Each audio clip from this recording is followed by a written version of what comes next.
इस वीडियो को बनाते टाइम मैं एक मिक्स्ड इमोशन के अंदर बैठा हूं और मुझे पता है कि मैं ये वीडियो बनाने के बाद में रिग्रेट करूंगा, क्योंकि जब मैं इस वीडियो की रिसर्च कर रहा था ना, मुझे कुछ ऐसे प्यारे दोगले लोग मिले ना जो इस पूरे सिनेरियो को सही बता रहे हैं। कह रहे हैं कि भैया जो भी हो रहा है अरावली के अंदर एकदम सही हो रहा है, अपनी सरकार के ऊपर भरोसा रखो। भरोसा जिन्होंने तुम पे दिखा रखा, शर्म तो आज उनको आ रही होगी। पर पहले ये सारी चीजें हटा के ना मेन मुद्दे के ऊपर चलते हैं। इन क्रिएटर्स के बारे में, मीडिया के बारे में एंड के अंदर बात करेंगे, पर पहले ये मुद्दा समझते हैं कि एक्चुअल में अरावली के अंदर हो क्या रहा है। और जिन लोगों को कोई भी आइडिया नहीं है कि भैया ये मास्क वाला बंदा मुंह बना के क्यों बैठा हूं, उनको बेसिक नॉलेज दे देता हूं शॉर्ट के अंदर। गुजरात, राजस्थान, हरियाणा और दिल्ली के अंदर फैली हुई एक पहाड़ की रेंज है जिसको हम लोग अरावली हिल बोलते हैं। अभी ये जो अरावली है ना, ये नॉर्थ इंडिया के लिए जरूरी बहुत है, क्योंकि राजस्थान के अंदर जितनी भी डस्ट है ना, ये पहाड़ियां उसको नॉर्थ इंडिया के अंदर आने नहीं देती और इनकी वजह से प्रॉपर्ली नॉर्थ इंडिया के अंदर रेन भी होती रहती है। अभी हो क्या रहा है कि सुप्रीम कोर्ट की ना अरावली हिल्स को डिफाइन करने के लिए ना एक नई स्टेटमेंट आई है, जिसको लोगों ने थोड़ा सा मिस इंटरप्रेट कर लिया। हाँ, लोगों ने जो स्टेटमेंट के बारे में सोच रखा है, एक्चुअल में वो स्टेटमेंट नहीं है और मैं उस स्टेटमेंट को एक्चुअल में करेक्ट करना भी नहीं चाहता था, क्योंकि मे भी लोगों की आउटरीच कम हो जाए उससे। बट स्टिल क्योंकि ये मेरा एक काम है तो इसको भी कर देते हैं। सुप्रीम कोर्ट की एक जजमेंट आई है और ये जजमेंट किस में आई है? एक केस में आई है जो 1995 से चलता आ रहा है। एक ऐसा केस जो 1995 से चलता आ रहा है एनवायरमेंट को प्रोटेक्ट करने के लिए। उसके अंदर सुप्रीम कोर्ट ने अरावलीज को डिफाइन करने के लिए एक अलग से डेफिनेशन दी है और एक्चुअल में ये डेफिनेशन सुप्रीम कोर्ट ने नहीं दी है, एनवायरमेंट मिनिस्टर की तरफ से सुप्रीम कोर्ट को अरावली की पहाड़ियों को डिफाइन करने के लिए एक स्टेटमेंट रेकमेंड करी गई थी और सुप्रीम कोर्ट ने बोला कि हाँ भाई ठीक है, यही रख लेते हैं। अभी वो डेफिनेशन क्या है, सबसे पहले वो समझते हैं। डेफिनेशन ये है कि भैया जो भी पहाड़ियां 100 मीटर से ऊपर होंगी ना, सिर्फ और सिर्फ उन्हीं को अरावली कंसीडर किया जाएगा। और अगर 200 मीटर की पहाड़ियों के बीच में सिर्फ 500 मीटर का गैप है ना, तो जो बीच में 500 मीटर का एरिया होगा ना, उसको भी अरावली कंसीडर किया जाएगा। अभी ये क्लियर डेफिनेशन अभी की डेट में क्यों दी जा रही है? क्योंकि सरकार का इसके अंदर कहना है कि भैया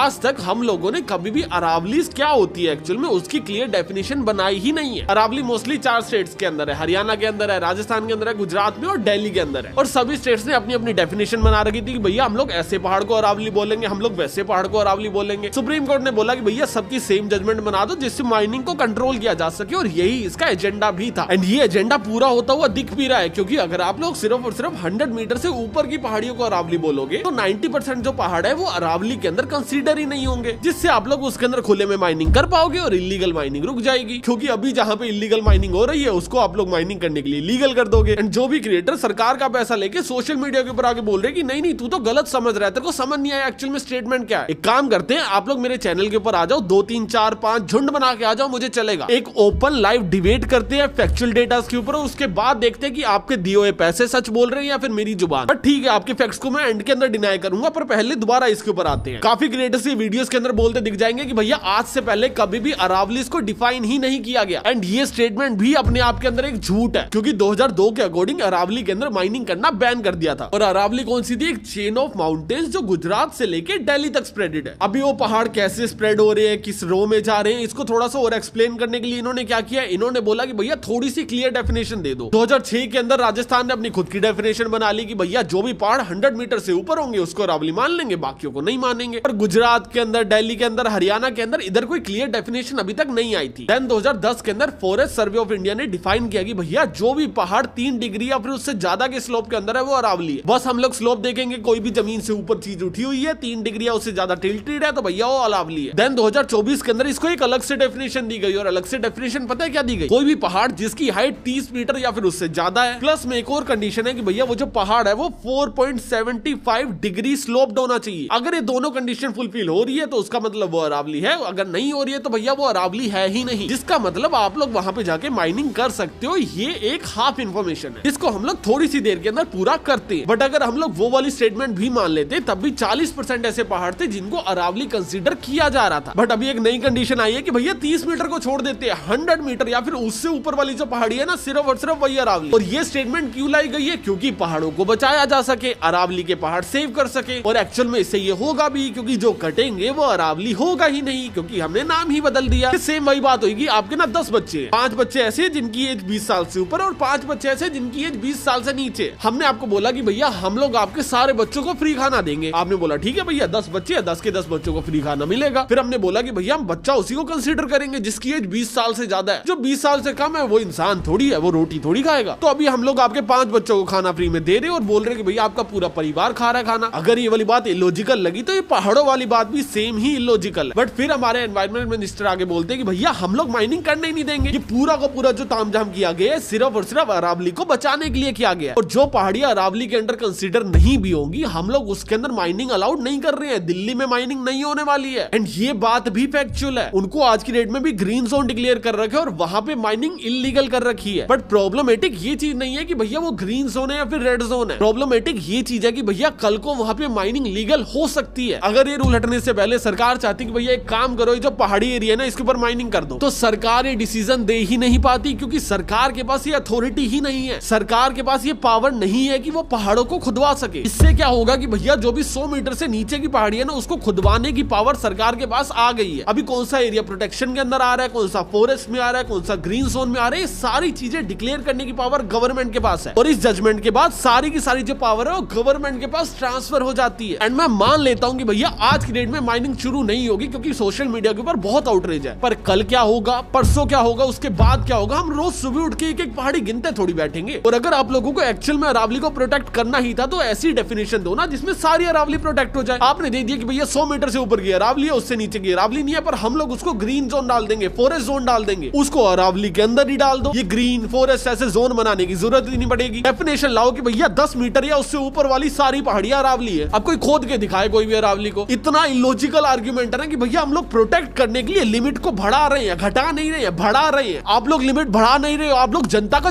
बना रहे हो। और आप लोगों को बना भी लोगे, क्योंकि आपके पास पैसा बहुत है लोगों के मुंह पे मारने के लिए। सोशल मीडिया से पूरा नैरेटिव शुरू हुआ था, आपने 2 दिनों में खरीद दिया। पूरा सोशल मीडिया उल्टा हो रखा है कि भैया सरकार तो भगवान है। क्यों भगवान है? क्योंकि आपके पास करोड़ों रुपए हैं। कौन सा क्रिएटर नहीं बिका, मेरे को नाम लेके बताओ। 4 से छोड़ के सब बिके हुए इंस्टाग्राम के। क्यों? क्योंकि पूरा नैरेटिव चेंज हो गया। कुछ क्रिएटर तो इतने गिर चुके कि भैया वो पुलिस वालों की शहीदी तक ले आए बीच में। क्यों? क्योंकि 4 पैसे ज्यादा मिल गए थे हमको। मेरा बहुत क्लियर स्टेटमेंट है कि भैया आप सरकार बहुत अच्छी हो, आप लोग बहुत प्यारी सरकार हो। मुझे आप पे पूरा भरोसा है कि भैया आप लोग इलीगल माइनिंग चालू नहीं करवाओगे, पर लाइफ टाइम तक पावर तो आपके हाथ में रहने नहीं वाली। कल को कोई और सरकार भी आ सकती है, हो सकता है आपके हाथ से कल कोई पावर छीन जाए। तो कम से कम कानून तो ऐसा बना के जाओ ना जिससे कल को कोई और आगे उसको मिसयूज ना करे, या फिर आप ही का करने का मूड है। एंड कुछ लोग बोलेंगे कि भैया आप अपने देश की सरकार पे भरोसा क्यों नहीं करते? मैं नहीं करता। जब ये लोग झूठ बोलते हैं, दिल्ली के अंदर देखा क्या हाल है। दिल्ली के अंदर इन्होंने बोला कि भैया जो WHO के स्टैंडर्ड्स है ना हवा को मॉनिटर करने के, हम लोग वो चीज मानते ही नहीं है। पूरी दुनिया अलग है, इंडिया अलग है। इन्होंने बोला कि भैया हमने यमुना साफ कर दी, बल्कि एक नकली घाट बना दिया था। ये लोग हमें झूठ बोलते हैं कि भैया हवा साफ है, और वो चीज करने के लिए क्या करती है, एयर क्वालिटी इंडेक्स की जो मॉनिटर्स है ना उसके बाहर जाके पानी स्प्रे करना शुरू कर देते हैं, जिससे डस्ट कम कैप्चर हो, जिससे जो PM 2.5 है या फिर बाकी डस्ट है वो पानी से मिलकर नीचे बैठ जाए और आसपास की हवा थोड़ी साफ हो जाए, जिससे हमें लगे कि भैया मॉनिटरिंग तो सही आ रही है, हवा तो साफ ही होगी। अगर मेरे फेफड़ों में कोई दिक्कत है तो वो मेरी पर्सनल इशू है, सरकार का इससे कोई लेना देना नहीं है। सरकार तो भगवान के बंदे, जैसे ये सरकार में आए एकदम से पवित्र होगी पूरी हवा। आफ्टर ऑल दिस कोई मुझे आगे बोले कि भैया सरकार पे भरोसा रख, नहीं करता मैं। एंड जो लोग बोल रहे हैं कि भैया अभी सरकार को थोड़ा टाइम तो दो, सरकार ने एकदम क्लियर डेफिनेशन बनाई है, इसके बाद इसको सही करेंगे, 100 मीटर का जो रूल है वो अभी लागू होने वाला है, उसके बाद इनको थोड़ा टाइम तो देके देखो। भैया राजस्थान में पहले से लागू है। राजस्थान का क्या हाल है, 25% अरावली गायब हो चुकी है। संसद के अंदर ऑफिशियल डेटा के अकॉर्डिंग 27,000 केस है इलीगल माइनिंग के राजस्थान के अंदर, अकेले राजस्थान में, जिसके अंदर से FIR पता है कितना पे हुई है, सिर्फ 3199 के ऊपर 11% रेट है FIR करने का। पकड़े देख लो कितने होंगे। राजस्थान में state government BJP, central government BJP, और क्या चाहिए आपको, और कितने वोट डालूं वो चीज रुकवाने के लिए? मैं खुद जाके वहां पे ट्रक कैप्चर करूं? सोचो इतनी पावरफुल सरकार है, इंडियन गवर्नमेंट है, ये कोई छोटी मोटी कंट्री नहीं है इंडिया। इंडियन गवर्नमेंट की बात कर रहा हूं मैं, भारत सरकार। और ये नहीं कि कोई इलीगल स्मगलिंग चल रही है, छुप छुप के कर रहे हैं, खुले आसमान के नीचे पहाड़ तोड़ रहे हैं बॉम्ब ब्लास्ट करके, ये लोग उसको नहीं रोक पा रहे हैं। ऐसा नहीं है कोई छुप के देश के कोने के अंदर लैपटॉप लेके हैकिंग कर रहे हैं, फिर नकली नोट छाप रहे और पकड़े नहीं जा रहे। खुले आसमान के नीचे रातों रात पहाड़ गायब कर दे रहे हैं और सरकार को पता नहीं है। टाइम्स ऑफ इंडिया की एक ड्रोन रिपोर्ट आई है जिसके अंदर राजस्थान की एक सिटी का काम की है, जिसके अंदर माइनिंग अलाउड थी और सरकार के अकॉर्डिंग माइनिंग हुई भी है 62,76,000 टन। बट इंडिया टुडे की रिपोर्ट बोलती है कि भैया 1.2 करोड़ टन माइनिंग हुई है, और बाकी जो भी बची हुई माइनिंग है वो सारी की सारी इलीगल माइनिंग। और मैं सिर्फ और सिर्फ एक सिटी की बात कर रहा हूँ, पूरे स्टेट की नहीं, पूरी अरावली की बात नहीं कर रहा हूँ मैं। जब कानून बने ना बने, आप लोग उससे पहले भी अरावली को सिर्फ खत्म ही होते हुए देख रहे हो, तो भैया कानून बनाने के बाद तो आपके पास एक पावर आ जाएगी ना। मैं बस वो पावर सरकार को नहीं देना चाहता हूँ। मुझे लॉ से, कानून से कोई दिक्कत नहीं है, मैं नहीं चाहता सरकार के पास वो पावर जाए। मैं कहता हूँ सुप्रीम कोर्ट उसको रेगुलेट करे। मैं चाहता हूँ भैया सरकार के पास कल को माइनिंग ऊपर करने की पावर ही ना हो। और ये डिमांड के अंदर कुछ गलत नहीं है, नक्सलवादी या फिर एंटी नेशनल कुछ भी नहीं है, बस एक डर है कि भैया कल को कोई भी आगे इस पावर का मिसयूज कर सकता है। और हमारे की न्यूज रिपोर्टर है ना आपकी अदालत वाले, इन्होंने अभी अपने एक एपिसोड के अंदर बोला कि भैया दिल्ली ये जो एकदम हुक्का बनी हुई है ना, जो इतना पोल्यूशन है ये अरावली की वजह से है। दिल्ली की आकृति एक कटोरी की तरह है जो 3 तरफ से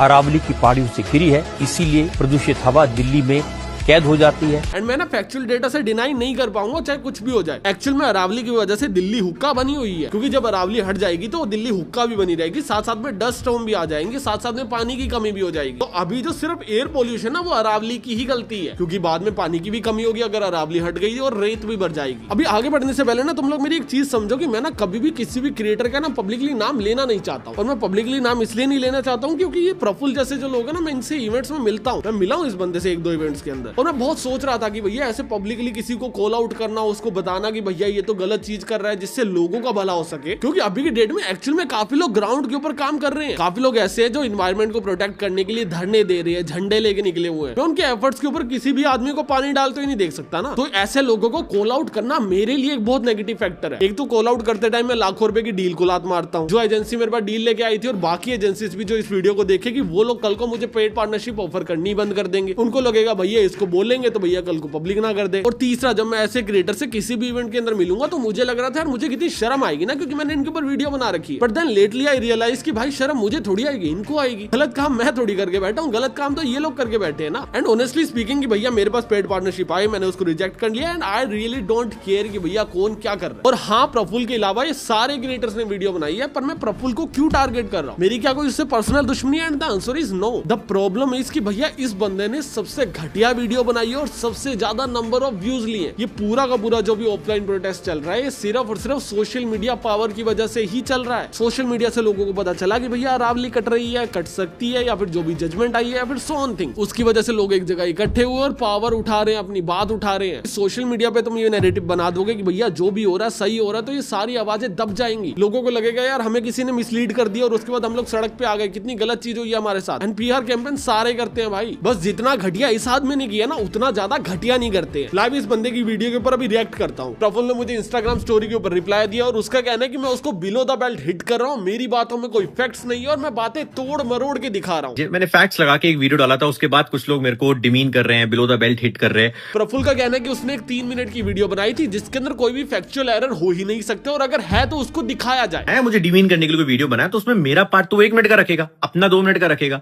मेरे 1 मिनट का वो वही पार्ट रखेगा काट काट के, जिससे उसे अपना पॉइंट ऑफ व्यू प्रूव करना हो।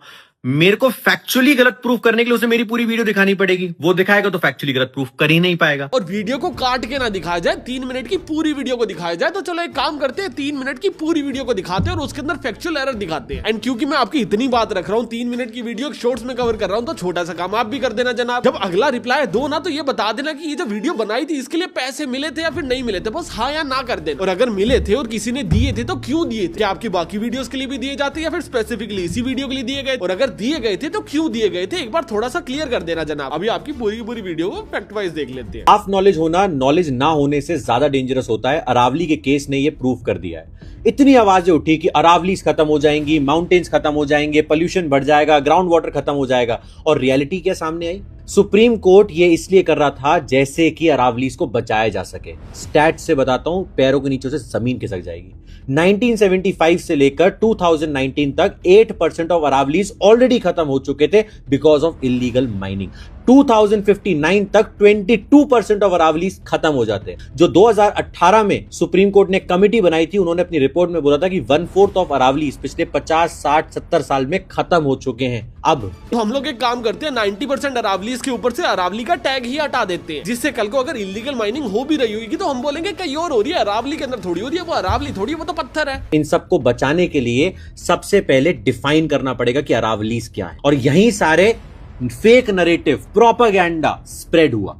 बात ये समझिएगा, उन्होंने बोला कि पहले तो जो राजस्थान की 2002 की जो स्टडी थी स्टेट गवर्नमेंट की, और वो जो 2006 में इंप्लीमेंट हुई कि 100 मीटर से ऊपर वाली अरावली हिल्स है, इसका मतलब सबसे पहले इसके ऊपर बात करते हैं कि भैया राजस्थान की 2002 की एक स्टडी को इंप्लीमेंट कर दिया गया। 2006 से अरावली की जो डेफिनेशन राजस्थान के अंदर थी वो ये थी कि भैया 100 मीटर से ऊपर वाली पहाड़ी को अरावली गिना जाएगा, और उससे नीचे वाली जितनी भी पहाड़ी है वो पत्थर है, वो पहाड़ नहीं। तो अभी राजस्थान का मॉडल उठा के पूरे नॉर्थ के अंदर इंप्लीमेंट किया जा रहा है। इसका मतलब यही होगा कि भैया राजस्थान का जो भी मॉडल इंप्लीमेंट किया गया था वो एक सक्सेसर होगा। बट अगर तुम लोग डेटा देखोगे तो 2018 तक राजस्थान के अंदर 247 स्क्वायर किलोमीटर तक अरावली खत्म कर दी थी। थी और यही नंबर हरियाणा के अंदर 3.3 स्क्वायर किलोमीटर था और गुजरात के अंदर ये नंबर 27 किलोमीटर था। अगर आप लोग एक डेफिनेशन लेने बैठे हो तो आप लोगों ने वर्स्ट स्टेट की उठाई भैया, जो अरावली के पहाड़ बचाने में एकदम वर्स्ट परफॉर्म कर रही है, उसकी डेफिनेशन को उठाते और नॉर्थ इंडिया के अंदर लागू कर देते हो। उसके पीछे सेंस क्या था, ये मेरा सवाल है। और एक्चुअल में अगर अरावली को प्रोटेक्ट करना ही एजेंडा था तो जो 100 मीटर की डेफिनेशन है उसको 100 पे क्यों लाया गया, उसको 10, 15, 50 पे क्यों लेके गए। और जो लोग ये बोलने वाले ना कि भैया 100 मीटर होता है ना, उससे ऊपर की जितनी भी पहाड़ियां होती है उसके अंदर ज्यादा खनन मिलते हैं, ज्यादा मिनरल मिलती है, वो ज्यादा प्रॉफिटेबल होते हैं और नीचे वाले कम प्रॉफिटेबल होते हैं। वैसे तो इसको सपोर्ट करने के लिए मुझे कोई आर्टिकल मिला नहीं, पर फिर भी एक बार को मान लेते हैं कि भैया वो ज्यादा प्रॉफिटेबल होता होगा, नीचे वाला कम होता होगा। पर नीचे वाला भी प्रॉफिटेबल होता है। आपने 10, 15, 20 मीटर को नहीं छोड़ा, आपने नीचे वाले 100 मीटर्स को माइनिंग करने के लिए अलाउड कर दिया। ये नहीं है बाकी सबको हटा दिया जाएगा और माइनिंग के लिए ओपन कर दिया जाएगा, बाकी भी इक्वली प्रोटेक्टेड है। यहाँ पे थोड़ा सा फैक्ट चेक करना चाहूंगा जनाब, क्योंकि वो इक्वली प्रोटेक्टेड तो नहीं है। समझो कि सुप्रीम कोर्ट की नवंबर की जजमेंट से पहले अरावलीज को 3 तरह से प्रोटेक्शन मिली हुई थी। पहली प्रोटेक्शन थी द नोटिफिकेशन पावर, जिसके अंदर एनवायरमेंट प्रोटेक्शन 1986 के अंदर वहां पे रूल बनाया गया था कि भैया आप लोग वहां पे पेड़ नहीं काट सकते हो, ना ही आप लोग वहां पे माइनिंग कर सकते हो, और ना ही वहां पे कोई भी इंफ्रास्ट्रक्चर बिल्ड कर सकते हो। और अगर आपको ऐसी कोई भी चीज करनी है तो आपको सेंट्रल गवर्नमेंट से पहले परमिशन लेनी पड़ेगी, उसके बाद कर पाओगे। सेकंड जो प्रोटेक्शन दी गई थी अरावलीज को वो थी सुप्रीम कोर्ट प्रोटेक्शन, जिसके अंदर 2002 के अंदर अरावलीज के अंदर काफी ज्यादा इलीगल माइनिंग चल रही थी और सुप्रीम कोर्ट ने एक जजमेंट पास करी थी, जिसके अंदर उन्होंने बोला था कि भैया अगर आप लोगों को राजस्थान और हरियाणा के अंदर माइनिंग करनी ही है तो आपको पहले सेंटर से पूछना पड़ेगा, स्टेट बीच में नहीं बोल सकती। आप लोग जाके सेंटर से परमिशन लेके आओ, उनसे लाइसेंस लेके आओ, उसके बाद आप लोग माइनिंग करना। और जब 2008 के अंदर सुप्रीम कोर्ट ने इसको रिव्यू किया तब भी इलीगल माइनिंग चल रही थी, तो सुप्रीम कोर्ट ने एक लॉ लाया कि भैया इसके ऊपर ब्लैंकेट बैन लगा दिया जाएगा। दैट मींस अगर आपके पास लाइसेंस है आप लोग तब भी माइनिंग नहीं कर सकते, गवर्नमेंट नए लाइसेंस इश्यू नहीं कर सकती माइनिंग के लिए, और किसी भी कंडीशन के अंदर माइनिंग नहीं होगी। और तीसरी प्रोटेक्शन थी फॉरेस्ट प्रोटेक्शन की, भैया जो भी एरिया फॉरेस्ट एरिया के अंदर आता है उसके ऊपर प्रोटेक्शन लगाई जाती है और उसको आप लोग माइनिंग करने के लिए, पेड़ काटने के लिए यूज नहीं कर सकते। पर किसी भी एरिया को फॉरेस्ट प्रोटेक्शन से हटाना स्टेट और सेंट्रल गवर्नमेंट के हाथ में होता है, अनटिल अनलेस सुप्रीम कोर्ट जान के उसके अंदर इंटरफेयर करना चाहे। अगर सुप्रीम कोर्ट उसके अंदर इंटरफेयर नहीं करना चाहती तो स्टेट और सेंटर मिलकर उस प्रोटेक्शन को हटा सकते हैं। अभी ये नई जजमेंट के बाद क्या हुआ, 5 तरह से प्रोटेक्शन मिली। सबसे पहले ब्लैंकेट बैन को एकदम से हटा दिया गया, सुप्रीम कोर्ट का बीच में से रोल ही हट गया। सुप्रीम कोर्ट ने बोला था कि भैया किसी भी तरह की माइनिंग इलीगल होगी, जो कि अभी नहीं है, क्योंकि अभी 100 मीटर का एक बेंचमार्क सेट कर दिया गया कि भैया उससे ऊपर पहाड़ है, उससे नीचे पत्थर है। सेकंड सेफ्टी है फॉरेस्ट प्रोटेक्शन, जैसे पहले दे रखी थी वैसे अभी दे रखी है, पर उसको सेंट्रल और स्टेट गवर्नमेंट मिलकर हटा सकती है। तीसरी प्रोटेक्शन थी द नोटिफिकेशन पावर, जिसके अंदर एनवायरमेंट प्रोटेक्शन एक्ट के अंदर उनको सेफ्टी दी गई थी। अभी एनवायरमेंट प्रोटेक्शन एक्ट के अंदर सेफ्टी उनको दी जाती है जो पहाड़ होते हैं, आपने इनको पहाड़ से ही हटा दिया। तो जो भी 100 मीटर से ऊपर है, हाँ डेफिनेटली आज भी उनको प्रोटेक्शन है, पर जो 100 मीटर से नीचे है उनके पास प्रोटेक्शन हट गई। और 2 प्रोटेक्शन दी गई है, जिसको मैं थोड़ा सा आगे एक्सप्लेन करता हूँ, क्योंकि उसके ऊपर हमारे प्रफुल्ल सर ने भी कुछ बोला है। तो पूरा सिस्टम के लिए सुप्रीम कोर्ट ने एक सिस्टम बनाया कि एक टेक्निकल टीम बैठेगी जो पूरा गुजरात से लेकर राजस्थान तक सब कुछ नोटिस करेगी और उसके बाद डिसाइड किया जाएगा कि कहां पर हमें माइनिंग करने देना है। और अभी के लिए सब पे स्टे लगा दिया। सर थोड़ा सा फैक्ट चेक कर दूं, ये टीम सुप्रीम कोर्ट नहीं बिठा रही है, ये टीम एनवायरमेंट मिनिस्ट्री की है। और ये वही एनवायरमेंट मिनिस्ट्री है जिन्होंने 100 मीटर का प्रपोजल दिया था, जिसके खिलाफ ऑलरेडी आधी से ज्यादा दुनिया है, लोग उसी के खिलाफ तो प्रोटेस्ट कर रहे हैं। तो लास्ट की 2 यही प्रोटेक्शन थी कि भैया तब तक माइनिंग को बैन कर दिया जाएगा जब तक गवर्नमेंट कोई भी सस्टेनेबल प्लान नहीं देगी। और प्लान कौन सी गवर्नमेंट दे रही है, जिसने ऑलरेडी 100 मीटर को अलाउ करवाया। तो जैसे ही 100 मीटर के ऊपर कैसे और किधर माइनिंग करनी है उसका एक प्लान सुप्रीम कोर्ट के अंदर दे दिया जाएगा, माइनिंग शुरू हो सकती है। अब बोल सकते हो कि भैया अभी नहीं होगी, अगले साल नहीं होगी, क्योंकि आउटरीच हो गई है। अभी लोगों को समझ आ गया, नहीं सांस भी तो जरूरी है, वो भी तो साफ आनी चाहिए। हर किसी को इतने पैसे तो मिल नहीं रहे कि भैया वो एयर प्योरीफायर ले ले 3-4 अपने घर पे, है ना। बाकियों के घर पे तो वही धूल मिट्टी वाली हवा आ रही है सर अभी भी। और इतना तक किया कि जो अरावली, मतलब आप समझ लो 100 मीटर तो छोड़ो, जो 100 मीटर के ऊपर है उसके बाद भी जो नीचे का एरिया है ना, जैसे 2 अरावली रेंजेस के बीच 500 मीटर का एरिया है, वो भी प्रोटेक्टेड रहेगा। सर इसको भी एक काम करो, पूरा बताओ, 2 पहाड़ों के बीच में अगर 500 मीटर का गैप है तो जो बीच वाला एरिया उसको अरावली गिना जाएगा। बट अगर वो गैप 501 मीटर, 600, 700, 1000 या 2000 मीटर का है तो वो बीच वाले एरिया को अरावली नहीं गिना जाएगा। और ऐसी कितनी पहाड़ी है जो 500-500 मीटर के गैप के अंदर और बीच वाले एरिया को अरावली गिन रही है, इसका कोई रियल डेटा अभी मार्केट के अंदर नहीं है। तो बोलना कि देखो हम लोग इस तरह से प्रोटेक्शन दे रहे हैं और इससे कितना इफेक्ट होने वाला है, इसके ऊपर हम लोग अभी डिबेट कर ही नहीं सकते। अभी इधर प्रफुल्ल सर हमें बताते हैं कि भैया पैसे से क्या क्या खरीदा जा सकता है। और ये सिर्फ एनवायरनमेंट को बचाने के लिए नहीं, उन ऑफिसर्स को बचाने के लिए भी किया जा रहा है जिन्होंने अपनी जान दे दी अरावलीज को बचाते बचाते। सुरेंद्र सिंह जी डीएसपी थे, 2022 में ट्रक चला दिया उनके ऊपर, उन्हें मार दिया गया नू में, क्योंकि वो इलीगल माइनिंग के लोगों को पकड़ रहे थे। ही इज सेइंग कि भैया एक पुलिस वाले ने जान दे दी इलीगल माइनिंग को रोकने के लिए, तभी सरकार ने कानून लाया जिससे इलीगल माइनिंग को डिफाइन किया जा सके। बट जब पुलिसमैन एक इलीगल माइनिंग को रोकने गए हुए थे तब इलीगल माइनिंग ऑलरेडी उस कानून के अकॉर्डिंग डिफाइंड थी, और अभी वाले कानून के अंदर पुलिस को कोई एक्स्ट्रा प्रोटेक्शन नहीं दी जा रही है। बस एक नया कानून लाया जा रहा है जिससे इलीगल माइनिंग ज्यादा डिफाइन हो, सिर्फ और सिर्फ डेफिनेशन चेंज की जा रही है। पुलिस को इससे कोई भी हेल्प नहीं मिलने वाली है। हाँ, अंटिल अनलेस वो बात सच निकले कि भैया 90% पहाड़ों को तुम लोग अरावली मानोगे नहीं, तो 90% के ऊपर माइनिंग चल रही है, चलने देते हैं, सिर्फ 10% के ऊपर जाके प्रोटेक्शन देनी पड़ेगी। अगर ये वाले फंडे के अकॉर्डिंग आप बोल रहे हो तो हाँ, आपने एकदम सही बोला कि भैया पुलिस का काम 10% हो जाएगा, 90% काम से छुट्टी। बट अगर आपके लॉजिक के अकॉर्डिंग मैं एक एग्जांपल दुनिया में पुट करना चाहूं तो वो कुछ ऐसा होगा कि भैया पाकिस्तान और इंडिया के बॉर्डर पे बहुत फाइट होती है, हमारे काफी सोल्जर शहीद हो जाते हैं, जो हमारे को तो बहुत बुरा लगता है। तो एक काम करते हैं, कश्मीर पाकिस्तान को दे देते हैं, लड़ाई खत्म हो जाएगी। अगर तुम्हें ये वाला लॉजिक बहुत फालतू लगा तो तुम्हें वो वाला भी तो लगा ही होगा। और इसके बाद प्रफुल्ल भाई 2-3 एग्जांपल्स ऐसे और देते हैं जो कोई सेंस नहीं बनाते, और उसके ऊपर मेरे को कोई फैक्ट चेक भी नहीं करना, तो फालतू वीडियो नहीं दिखा रहा। जितने सवाल इस वीडियो में पूछ चुका हूं उतने बता दो, और सिर्फ इतना बता दो कि भैया अगर यही सेम डेफिनेशन 30 मीटर की आ जाती तो क्या गलत हो जाता। 100 मीटर पे ऐसी क्या चीज अचीव हो रही है। हाँ, आपको डिफाइन करने थे, आपको अरावलीज डिफाइन करने थे कि भैया अरावलीज क्या है, पर वो 100 मीटर पे ही क्यों डिफाइन करने थे, ये सवाल है। आप सवाल से मत भगाओ ना दुनिया को। इन्होंने अटैक कर दिया था गवर्नमेंट ऑफिसर्स पे जो पूरी इन्वेस्टिगेशन कर रहे थे इलीगल माइनिंग पर। 2024-25 में एक्सप्लोसिव से उड़ा दिया गया था एरियाज को माइनिंग करने के लिए, वहां पे रेजिडेंट्स को इंजरी तक आई थी, खतरनाक हो गया।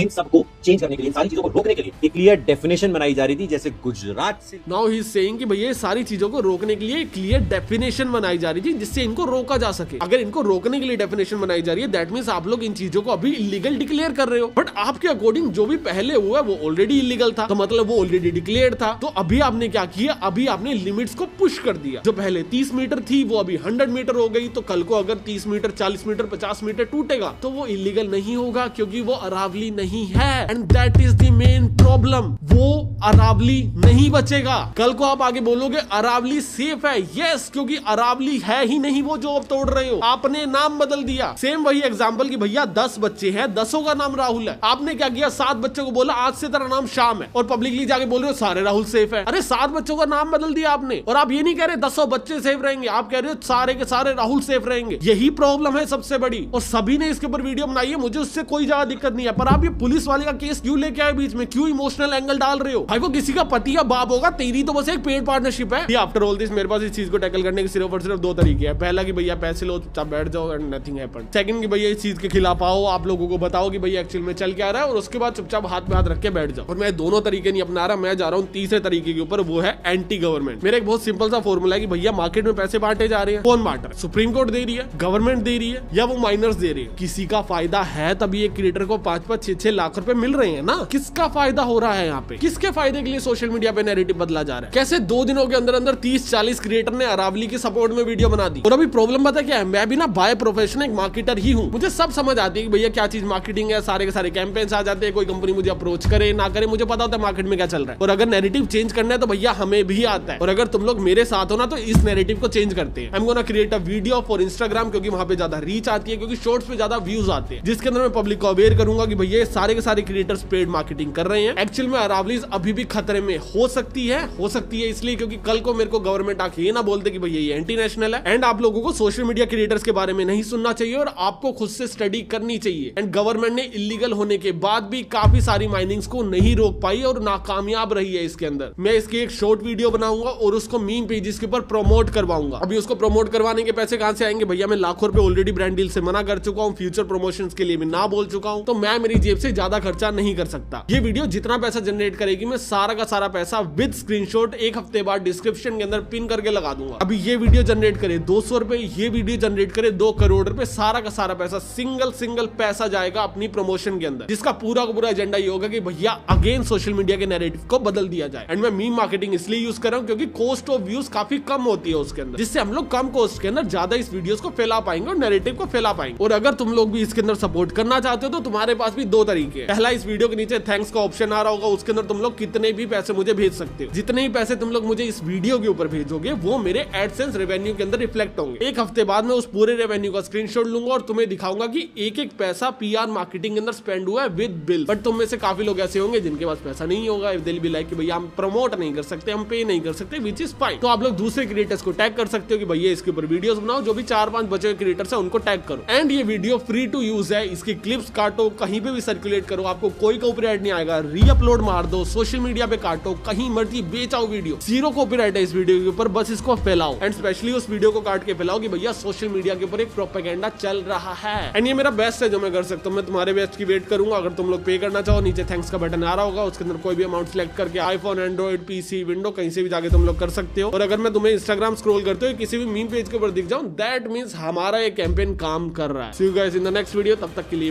बाय।